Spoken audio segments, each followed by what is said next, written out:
Francis അമലയിലെ പ്രൊഫസറും chief ലൈബ്രറിയനുമാണ്. ഇദ്ദേഹം Joseph Varghese PR ആണ് അമലയിലെ. ഇത് ദീപ CG അമലയിലെ അസോസിയേറ്റ് ലൈബ്രറിയനാണ്. അമലയിൽ 22-23 തീയതികളിൽ 2 ദിവസത്തെ നാഷണൽ കോൺഫറൻസ് നടക്കുന്നുണ്ട്, ലൈബ്രറിമാരുടെ ദേശീയ സമ്മേളനം. അതിൽ 22-ാം തീയതി പബ്ലിക് ലൈബ്രറിമാർക്കുള്ള ഒരു ശില്പശാലയും 23-ാം തീയതി കോൺഫറൻസും അതോടനുബന്ധിച്ച് ഇന്ത്യൻ അക്കാഡമിക് ലൈബ്രറി അസോസിയേഷൻ്റെ ഒരു അവാർഡ് വിതരണവും നടക്കുന്നുണ്ട്. ഇന്ത്യൻ അക്കാഡമിക് ലൈബ്രറി അസോസിയേഷൻ എന്ന് പറയുന്നത് ഏകദേശം 1300 ക്വാളിഫൈഡ് പ്രൊഫഷണൽ ലൈബ്രറിമാരുടെ സംഘടനയാണ്. അവരുടെ ഒരു അവാർഡ് വിതരണം കൂടിയാണ് ഇതിനൊപ്പം നടക്കുന്നത്.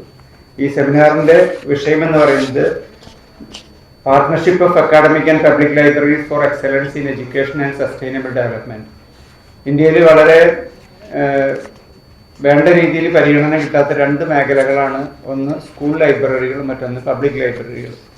സ്കൂളിൽ നിന്ന് വായന അഭ്യസിക്കാത്തതിൻ്റെ കാരണമാണ് പബ്ലിക് ലൈബ്രറിയിലേക്ക് കുട്ടികൾ അല്ലെങ്കിൽ വായനക്കാരെത്താത്തതിൻ്റെ പ്രശ്നം. നമ്മുടെ കേരളത്തിലും ഇതേ വിഷയം നടക്കുന്നുണ്ട്. അപ്പോൾ അത് രണ്ടും കൂട്ടിമുട്ടിക്കുക. അക്കാഡമിക് ലൈബ്രറികളാണോ പബ്ലിക് ലൈബ്രറികൾ എന്നൊരു സംശയം പലർക്കും ഉണ്ട്. അങ്ങനെയല്ല, പബ്ലിക് ലൈബ്രറികളും അക്കാഡമിക് ലൈബ്രറികൾ തന്നെയാണ്. കാരണം പബ്ലിക് ലൈബ്രറികളുടെ മറ്റൊരു പേരാണ് പീപ്പിൾസ് യൂണിവേഴ്സിറ്റി എന്നാണ് പറയുന്നത്. അപ്പോൾ ഈ പബ്ലിക് ലൈബ്രറികളെ സംബന്ധിക്കണമെങ്കിൽ അക്കാഡമിക് ലൈബ്രറികൾ, പ്രത്യേകിച്ചും സ്കൂൾ ലൈബ്രറികളെയും കോളേജ് ലൈബ്രറികളെയും നവീകരിച്ച് മെച്ചപ്പെടുത്തണം. അതിനുവേണ്ടിയാണ് ഈ കോൺഫറൻസ് സംഘടിപ്പിച്ചിട്ടുള്ളത്.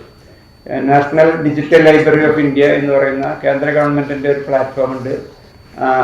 ആ പ്ലാറ്റ്ഫോമും അതുപോലെ തന്നെ Indian academic library association, Kerala medical librarians association, ഈ 3 സ്ഥാപനങ്ങളുമായിട്ടാണ് സഹകരിച്ചിട്ടാണ് ഈ കോൺഫറൻസ് നടക്കുന്നത്. ഏകദേശം 300ഓളം പേര് ആദ്യത്തെ ദിവസം കോൺഫറൻസ് വർക്ക്ഷോപ്പിന് വേണ്ടിയിട്ട് തൃശ്ശൂർ, പാലക്കാട്, എറണാകുളം, കണ്ണൂർ ഭാഗങ്ങളിൽ നിന്ന് പബ്ലിക് ലൈബ്രറിമാർ പങ്കെടുക്കുന്നതാണ് ആദ്യത്തെ ശില്പശാല.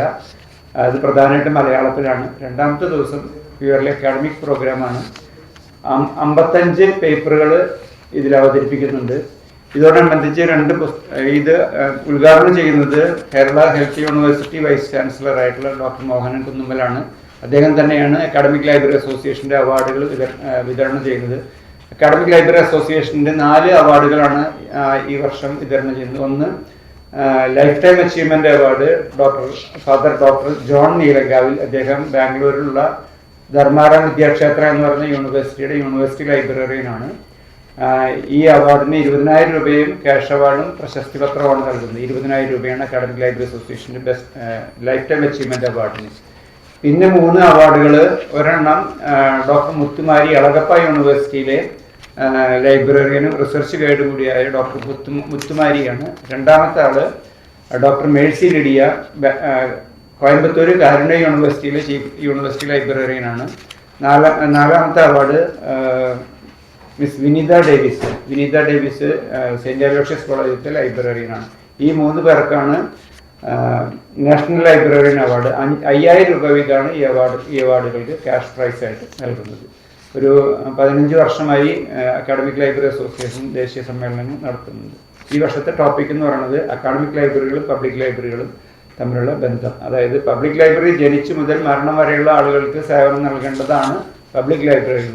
വാസ്തവത്തിൽ നമ്മുടെ നാട്ടിലെ പബ്ലിക് ലൈബ്രറികൾ വളരെ മോശമായ രീതിയിലാണ് നടക്കുന്നതെന്ന് പറഞ്ഞാൽ ശരിയായി. വായനക്കാർ ഇല്ല. നമ്മുടെ എല്ലാവരുടെ കയ്യിൽ നിന്നും ടാക്സ് പിരിച്ചിട്ടും നമുക്ക് ലൈബ്രറി സേവനം നൽകാനായിട്ടുള്ള സംവിധാനം സർക്കാർ ഒരുക്കിയിട്ടില്ല. ടാക്സ് നമ്മളെല്ലാവരും കൊടുക്കുന്നുണ്ട്. ഈ കൊടുക്കുന്നുണ്ടെന്ന് പോലും ആൾക്കാർക്ക് അറിയുന്നില്ല എന്നുള്ളതാണ് സത്യം.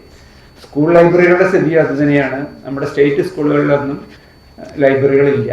കുറച്ച് പുസ്തകങ്ങളൊക്കെ സൂക്ഷിച്ചു വെച്ചിട്ടുള്ള സ്ഥലങ്ങളുണ്ട്. അതിനെ ലൈബ്രറി എന്നല്ല പറയുക. അങ്ങനെ വായന ശീലാക്കാത്തത് കൊണ്ടാണ് ഈ ആളുകൾ വായന ശീലാക്കിയവരൊക്കെ പബ്ലിക് ലൈബ്രറിയിൽ എത്തുന്നുണ്ട്. പക്ഷെ ശീലാക്കാത്തത് കൊണ്ടാണ് ആളുകൾ വഴിതെറ്റി പോകാനുള്ള നല്ല സാധ്യതകളുണ്ട്. അപ്പോൾ പുതിയ ഗവൺമെൻറ്റോ അല്ലെങ്കിൽ അതിനുള്ള ഊർജിത ശ്രമം ഉണ്ടാകട്ടെ എന്നുള്ള ഉദ്ദേശത്തോടു കൂടിയാണ് പുതിയ ഗവൺമെൻറ് നോക്കിയിട്ടൊന്നല്ല ഇങ്ങനൊരു കോൺഫറൻസ് തന്നെ വെച്ചിട്ടുള്ളത്. ഇനാഗ്രേഷൻ 11 മണിക്കാണ്. എല്ലാ പ്രോഗ്രാമും 9 മണിക്ക് ഞങ്ങൾ തുടങ്ങും. പക്ഷേ അന്ന് ആരെങ്കിലും വൈകി വന്നാലും കൂടി അവരെ ഉൾക്കൊള്ളാൻ വേണ്ടിയാണ് 2 ദിവസത്തെ പ്രോഗ്രാമും ഉദ്ഘാടനം ചെയ്യുന്നത് 11 മണിക്കാണ്. ആദ്യത്തെ ദിവസം പാലക്കാട് ജില്ലാ ലൈബ്രറി കൗൺസിലിൻ്റെ പ്രസിഡൻ്റായിട്ടുള്ള ചിത്രഭാൻ പ്രൊഫസർ CP ചിത്രഭാൻ, ചെറുകാടിൻ്റെ മകൻ, അദ്ദേഹമാണ് ഉദ്ഘാടനം ചെയ്യുന്നത്. തൃശ്ശൂർ ജില്ലാ ലൈബ്രറി കൗൺസിലിൻ്റെ പ്രസിഡൻ്റായിട്ടുള്ള മുരളിയാണ് അതിൽ മുഖ്യ പ്രഭാഷണം നടത്തുന്നത്. അധ്യക്ഷം വഹിക്കുന്നത് അസോസിയേറ്റ് ഡയറക്ടർ, അമലയുടെ അസോസിയേറ്റ് ഡയറക്ടർ. ഇതും 11 മണിക്ക് തന്നെയാണ് ഉദ്ഘാടനം ചെയ്യുന്നത്. തുടങ്ങുന്നത് 9 മണിക്ക് തുടങ്ങും, 5 മണിക്കാണ് അവസാനിക്കുക. അവിടെ ലൈബ്രറി ഇപ്പോൾ വളരെയധികം വിപുലീകരിച്ചിട്ടുണ്ട്. നമുക്ക് അതിശയം തോന്നുന്ന രീതിയിലാണ്. ഞാൻ അമലയിൽ വന്നിട്ട് 3 വർഷമായിട്ടുള്ളൂ. അതിനു മുമ്പ് 2 വർഷം രാജഗിരി കോളേജിലെ കളമശ്ശേരി രാജഗിരി കോളേജിൽ പ്രൊഫസർ HOD ആയിരുന്നു. അതിനു മുമ്പ് ഒരു 29 വർഷം കേരള കാർഷിക സർവകലാശാലയിലായിരുന്നു. അവിടുത്തെ ചീഫ് ലൈബ്രറിയനും അക്കാഡമിക് കൗൺസിൽ മെമ്പറും റിസർച്ച് ഗൈഡൊക്കെ ആയിരുന്നു. അതിനു മുമ്പ് DRDOയിലായിരുന്നു, defence research and development organisation. Kakkanad ഒരു സ്ഥാപനമുണ്ട്. അവിടുത്തെ ലൈബ്രറിയുടെ ഡെസിഗ്നേഷൻ തന്നെ സയൻറ്റിസ്റ്റ് എന്നാണ്. അപ്പം നമ്മുടെ നാട്ടിലൊരു ധാരണയുണ്ട്, ഈ മെഡിക്കൽ കോളേജിൽ, എഞ്ചിനീയറിംഗ് കോളേജിലൊന്നും പുസ്തകങ്ങൾ വായിക്കേണ്ട കാര്യമില്ല, മെഡിക്കൽ പുസ്തകങ്ങൾ മാത്രമേ വായിച്ചാൽ മതി എന്നാണ്. സത്യം പറഞ്ഞാൽ അങ്ങനെയല്ല വേണ്ടത്. ഈ മെഡിക്കൽ ഡോക്ടർമാർ കൈകാര്യം ചെയ്യുന്നവർ സാധാരണക്കാരാണ്. അപ്പോൾ അവരെ തിരിച്ചറിയണമെങ്കിൽ സാഹിത്യ പുസ്തകങ്ങളും ഒക്കെ വായിക്കണം. അപ്പോൾ അമലയിൽ നല്ലൊരു കളക്ഷൻ തുടങ്ങിയിട്ടുണ്ട്. അമലയിൽ 4000 ജോലിക്കാരുണ്ട്. 4 കോളേജുകളുണ്ട്, medical college, nursing college, nursing school, paramedical college. ഈ എല്ലാ കുട്ടികൾക്കും അവിടെ മെമ്പർഷിപ്പ് കൊടുത്തു തുടങ്ങി, എല്ലാ അധ്യാപകർക്കും. അപ്പോൾ ഏറ്റവും കൂടുതൽ തിരക്കുള്ള ഭാഗം ഏതാണെന്ന് ചോദിച്ചാൽ ലൈബ്രറിയിൽ ഈ ലിറ്ററേച്ചർ കളക്ഷനാണ്. നല്ല ക്ലാസിക്കൽ ബുക്കുകൾ ഏത് പുസ്തകം വേണമെങ്കിൽ വാങ്ങാനായിട്ടോ സജസ്റ്റ് ചെയ്യാനായിട്ടുള്ള അവകാശം എല്ലാ കുട്ടികൾക്കും സ്റ്റാഫിനുണ്ട്. നന്നായി വായിക്കാറുണ്ട്. 3 കോടി രൂപയാണ് ഒരു വർഷം അമല മെഡിക്കൽ കോളേജ് ലൈബ്രറിക്ക് വേണ്ടി ചിലവാക്കുന്നത്. 3 കോടി. പുസ്തകങ്ങൾക്ക് ജേണലുകൾക്ക് മാത്രമാണ് പറയേണ്ട. ബാക്കിയുള്ള നല്ല ഗംഭീരമായ ഒരു ലൈബ്രറി ഉണ്ട്, 50 കമ്പ്യൂട്ടറിൻ്റെ ഒരു ഡിജിറ്റൽ ലാബുണ്ട്. എല്ലാം ഫുള്ളി എയർ കണ്ടീഷൻഡ് ആണ്. എയർ കണ്ടീഷൻ വേണ്ടാത്തവർക്ക് സെപ്പറേറ്റ് സ്ഥലമുണ്ട്. അങ്ങനെ അതിവിപുലമായൊരു സ്ഥലമാണ്. ഞാനിവിടെ ജോയിൻ ചെയ്യുമ്പോൾ 1.5 കോടി രൂപയാണ് ചിലവാക്കിയിരുന്നത്. ഏകദേശം 3 കോടി രൂപയാണ്. അവരോട് ഡയറക്ടർമാരോട് പറയുമ്പോൾ, അമലക്കാരോട് പറയുമ്പോൾ എന്ത് സൗകര്യം ലൈബ്രറിക്ക് ചെയ്യാനായിട്ട് അവർ തയ്യാറാണ്. കാരണം ലൈബ്രറിയുടെയും വായനയുടെയും മഹത്വം തിരിച്ചറിയുന്ന ഒരു ഫാദർ ഗബ്രിയലിൻ്റെ പേരിലാണ് ഈ ലൈബ്രറി തന്നെ നാമകരണം ചെയ്തിരിക്കുന്നത്. അതിന് മാക്സിമം പ്രാധാന്യം കൊടുക്കുന്നത്. ലിറ്ററേച്ചർ പുസ്തകം വാങ്ങണമെന്ന് പറഞ്ഞപ്പോൾ ആദ്യമൊക്കെ ഞാൻ അഗ്രികൾച്ചർ യൂണിവേഴ്സിറ്റിയിൽ വെറ്റിനറി കോളേജിൽ വർക്ക് ചെയ്യുമ്പോൾ ലിറ്ററേച്ചർ പുസ്തകം വേണമെന്ന് പറഞ്ഞപ്പോൾ വെറ്റിനറി കോളേജിലൊന്നും പുസ്തകം വാങ്ങാൻ പറ്റില്ല എന്നിട്ട് തല്ലുണ്ടാക്കിയിട്ടുണ്ട്. അവസാനം അശോക് സാറ് VC ആയിരുന്ന സമയത്താണ് ഓർഡർ ഇട്ടത് എല്ലാ ലൈബ്രറികളിലും ലിറ്ററേച്ചർ ബുക്ക് വാങ്ങണമെന്നുള്ളത്. അപ്പോൾ അമല, ഞാൻ ഗവൺമെൻറ് മെഡിക്കൽ കോളേജിൽ 6 മാസം ഞാൻ വർക്ക് ചെയ്തിട്ടുണ്ട്. ഇപ്പോഴല്ല, ഒരു 40 കൊല്ലം മുമ്പ്. അന്നും ഇതുപോലെ ലിറ്ററേച്ചർ പുസ്തകം വാങ്ങാൻ നോക്കിയിട്ട് ശ്രമിച്ചിട്ട് നടന്നിട്ടില്ല. DRDOയിൽ ഇത് പത്രങ്ങൾ വാങ്ങണമെന്ന് പറഞ്ഞിട്ടും പറ്റാതെ ഇരുന്നിട്ട് അവസാനം അത് വാങ്ങിച്ചു തുടങ്ങി. അപ്പോൾ കൾച്ചർ അറിയണമെങ്കിൽ, സംസ്കാരം മനസ്സിലാവണമെങ്കിൽ, മനുഷ്യരെ അറിയണമെങ്കിൽ ഉറപ്പായിട്ടും ലിറ്ററേച്ചറും മറ്റു പുസ്തകങ്ങളൊക്കെ വാങ്ങണം എന്നുള്ളതാണ്, വായിക്കണം. പിന്നെ അതിൽ ഒരു പ്ലാജിയറിസം എന്ന് പറയുന്നൊരു വലിയൊരു വിഷയമാണ് ഇപ്പോൾ നാട്ടിൽ കൂടെ നടക്കുന്നത്. എല്ലാ തീസിസിലും പ്ലാജിയറിസമാണ് ഇപ്പോൾ കിടന്നത്. അത് ഇല്ലാതെ ഇരിക്കണമെങ്കിൽ ലിറ്ററേച്ചർ പുസ്തകങ്ങൾ വായിച്ചവർക്ക് ഉണ്ടാവില്ല, അത് കുറയും, സിമിലാരിറ്റി കുറയും അവരുടെ തീസിസ് എഴുതാനൊക്കെ. അങ്ങനെയാണ് ഞങ്ങൾ കണ്ടുപിടിച്ചിട്ടുള്ളത്. ഫോട്ടോ ഞങ്ങൾ മേലിക്ക് അയച്ചു തരാം.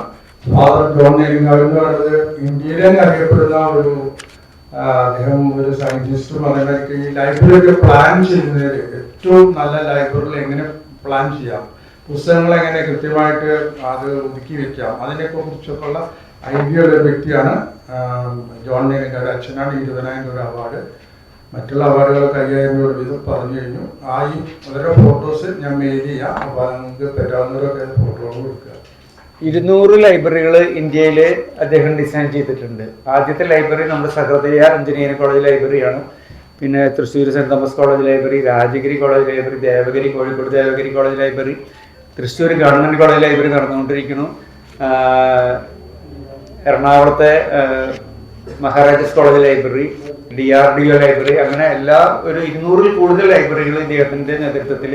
നിങ്ങൾ ഏതെങ്കിലും ഒരു ലൈബ്രറി, ഏറ്റവും അടുത്തുള്ളതാണ് Thrissur Saint Thomas college library. അതിമനോഹരമായ ലൈബ്രറി ആയിട്ട് ഡിസൈൻ ചെയ്തിരിക്കുന്നു. അത് 1979 നീലം സജീറോടി കല്ലിട്ട് പോയിട്ടുള്ള ഒരു ലൈബ്രറിയാണത്. പിന്നെ ഇതിപ്പോൾ 3 കൊല്ലം മുമ്പാണ് അത് റിനോവേറ്റ് ചെയ്ത ഈ അച്ഛൻ്റെ നേതൃത്വത്തിലാണ്. അങ്ങനെ 200ഓളം ലൈബ്രറികൾ റിനോവേറ്റ് ചെയ്തു. അതിമനോഹരമായ ലൈബ്രറി, ലിവിങ് സ്പേസ് ആണ് ലൈബ്രറി എന്നാണ് അച്ഛൻ്റെ വാദം. അച്ഛൻ്റെ മാത്രമല്ല, എല്ലാ ലൈബ്രറി പ്രിൻസിപ്പിൾ അനുസരിച്ച് അത് തന്നെയാണ്. അച്ഛൻ അതിനു വേണ്ടി മുൻകൈ എടുത്ത് അച്ഛൻ്റെ PhD തന്നെ ലൈബ്രറി സ്പേസ് മാനേജ്മെൻറ്റിലാണ്.